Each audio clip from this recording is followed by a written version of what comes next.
ইউনূস সরকারের বিরুদ্ধে কর্মবিরতির ডাক দিয়েছে সরকারি কর্মচারীরা। চলছে আন্দোলন বিক্ষোভ। আর এই অচলাবস্থার মাঝেই ভিনদেশে পাড়ি দিচ্ছেন বাংলাদেশের প্রধান উপদেষ্টা মোহাম্মদ ইউনূস। বাংলাদেশের রাজনৈতিক পরিস্থিতি আপাতত কিছুটা হলেও শান্ত। বিশেষজ্ঞদের মতে সেটি কেবল সাময়িক। পদত্যাগ নিয়ে চলা আলোচনার পর ধীরে ধীরে একটি অন্তর্বর্তী সরকারের রূপরেখা গড়ে উঠলেও সেটি এখনও চাপের মুখে রয়েছে। একদিকে রাজনৈতিক দলগুলোর মধ্যে পারস্পরিক অবিশ্বাস, অন্যদিকে জনসাধারণের মধ্যে বাড়তে থাকা ক্ষোভ পরিস্থিতিকে আরও জটিল করে তুলেছে। সম্প্রতি অন্তর্বর্তী সরকারের প্রধান উপদেষ্টা মোহাম্মদ ইউনূসের বিরুদ্ধে কর্মবিরতির ডাক দিয়েছেন সরকারি কর্মচারীরা। আন্দোলন বিক্ষোভ চলছে দেশের বিভিন্ন প্রান্তে।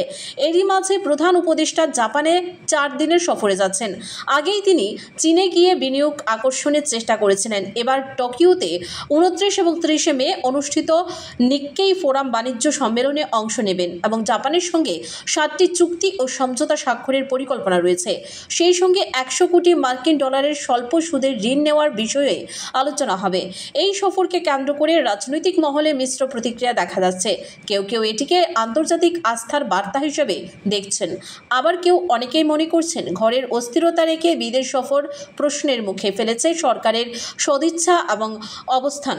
সব মিলিয়ে বাংলাদেশের রাজনৈতিক অস্থিরতা পুরোপুরি কাটেনি বলেই মনে করছেন ওয়াকিবহাল মহল।